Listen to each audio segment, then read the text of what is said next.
Paz e graça, amados. Hoje nós vamos continuar, então, a nossa carta aos Romanos, no capítulo 12.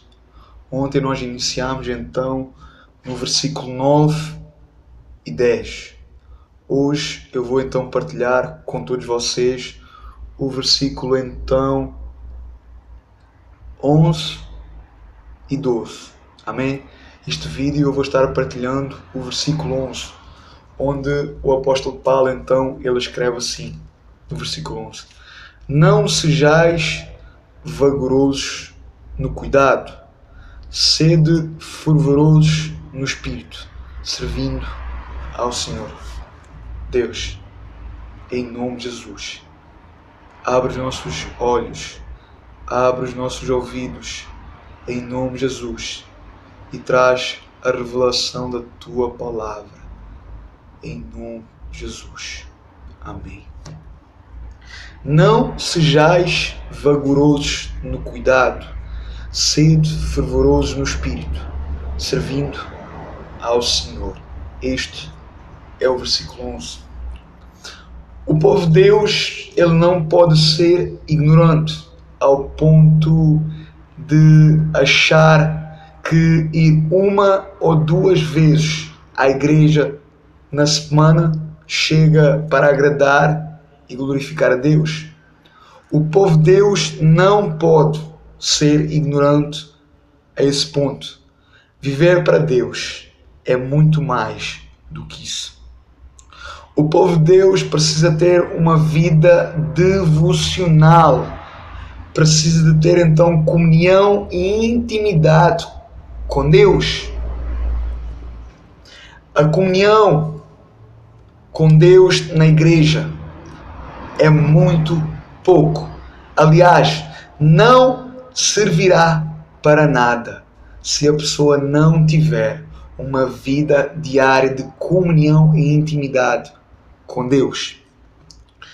A pessoa, ela precisa entender que ter comunhão e intimidade com Deus tem que ser diariamente, tem que ser todos os dias, a todo o momento, e não quando ela precisa, não quando ela realmente necessita.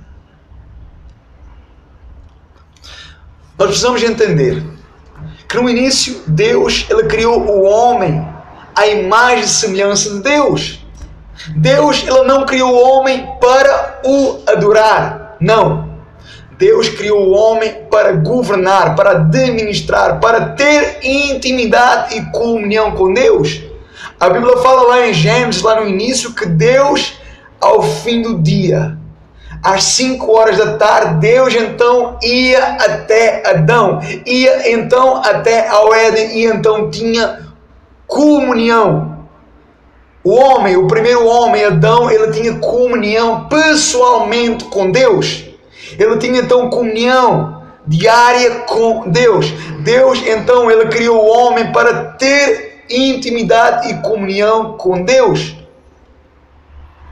Porém, por causa do pecado, essa comunhão que o homem tinha com Deus, ela se perdeu por causa do pecado. A Bíblia fala que nós ficamos destituídos, separados da glória, da presença dessa comunhão que o homem, a criação, tinha com o seu Criador. Porém, Deus prometeu um Salvador que iria pisar a cabeça da serpente, queria reconciliar, queria religar o homem, não a religião, mas Jesus, o qual veio, venceu a vida, venceu a morte, ressuscitou, desceu ao inferno, tomou a chave e então o qual reconciliou, religou o homem a Deus. Através de Jesus o homem então pôde então ser reconciliado com Deus. Através de Jesus nós podemos então ser reconciliados, religados com Deus, e então através de Jesus nós podemos ter essa comunhão e essa intimidade que foi perdida do Éden, mas que através de Cristo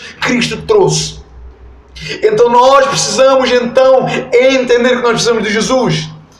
para ser ligados, para ser reconciliados com Deus, e então através de Jesus nós vamos até Deus, através de Jesus nós vamos até ao Santo dos Santos, através de Jesus nós temos então comunhão e intimidade, porque Deus criou o homem para ter intimidade e comunhão. Então, se nós tivermos somente intimidade e comunhão ao fim de semana, no dia dos cultos, no dia então da igreja, nós estamos completamente reprovados, porque a comunhão e a intimidade com Deus tem que ser diária, tem que ser todos os dias, a todo o momento.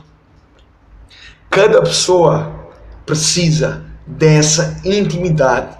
Cada homem e cada mulher tem que ter essa intimidade com Deus. É isto que Deus quer, é isto que Deus requer, e só assim Deus se revelará na pessoa. Só assim Deus se revela à pessoa, porque Deus se revelava a Adão por causa da intimidade, por causa da comunhão. Sem isso Deus não se revelará.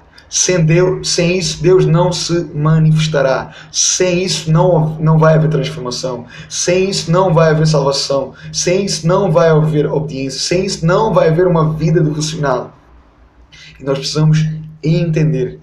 Deus, então, Ele chamou cada pessoa para uma intimidade, para uma amizade, para uma aliança perpétua, para uma aliança que dura para todo sempre. E é isso que nós precisamos entender. O povo de Deus precisa orar. Aliás, a identidade do povo de Deus tem que ser esse mesmo. Um povo então doido, que está sempre orando. Um povo que está sempre em contacto, em comunhão com o seu Deus, quer o mundo queira ou não, quer as pessoas queiram ou não, quer Satanás queira ou não. O povo de Deus precisa ter essa identidade, um povo que ora, um povo que reconhece o seu Deus, um povo que reconhece o sacrifício do Filho de Deus, um povo que reconhece o plano de Deus, um povo que quer, que deseja essa intimidade, essa comunhão com Deus. O povo de Deus tem que ser então um povo onde o mundo lá fora chama de loucos e de fanáticos pela sua entrega, pela sua submissão, pela sua obediência à palavra de Deus, à vontade de Deus, ao ponto então do povo de Deus estar sempre buscando a Deus, onde as pessoas, onde o mundo vai chamar de loucos, de fanáticos. O povo de Deus tem que ser então um povo cauteloso, um povo então prudente, um povo então vigilante, um povo então que está sempre atento, um povo que está sempre de olhos abertos e ouvidos bem abertos, um povo então que está sempre vigiando. O próprio Jesus, ele deixou bem claro: orai e vigiai. Então não pode faltar isso. Os dois se completam, orar e vigiar, vigiar e orar. O povo de Deus tem que ser então um povo fervoroso no espírito. Tem que ser então um povo que louva ao Senhor em espírito, que ora ao Senhor em espírito, que adora o Senhor em espírito, que faz tudo em espírito. Porque fazendo em espírito vai agradar e glorificar o Senhor, porque a palavra de Deus fala que aqueles que andam segundo o Espírito Santo são filhos de Deus. A palavra fala que a carne milita contra o Espírito. Por isso Jesus disse a Nicodemos que era preciso nascer de novo, porque aquele que nasce da carne é carne, mas aquele que nasce do Espírito é Espírito, e adora o Senhor em Espírito, vive para o Senhor em Espírito. Agora aquele que nasce da carne, vive na carne, e aquele que anda na carne, a Bíblia fala que desagrada completamente ao Senhor. Então o povo de Deus é um povo que tem intimidade e comunhão com o seu Deus, com o seu Senhor. É um povo que reconhece quem é o seu Deus e quem nós somos. O povo de Deus é um povo cauteloso, é um povo vigilante, é um povo que ora e vigia, é um povo que tem intimidade e comunhão a todo o tempo com o seu Deus, que vive não para agradar o homem, que vive não para agradar a religião, que vive não para agradar o mundo, mas que vive para agradar o seu Deus, para glorificar o seu Deus, um Deus que não divide glória, um Deus que não divide a glória com ninguém. Amém? Que o Espírito Santo possa falar a cada coração, em nome de Jesus. Daqui a pouco eu estarei partilhando então o versículo 12. Deus vos abençoe poderosamente, em nome de Jesus. Amém.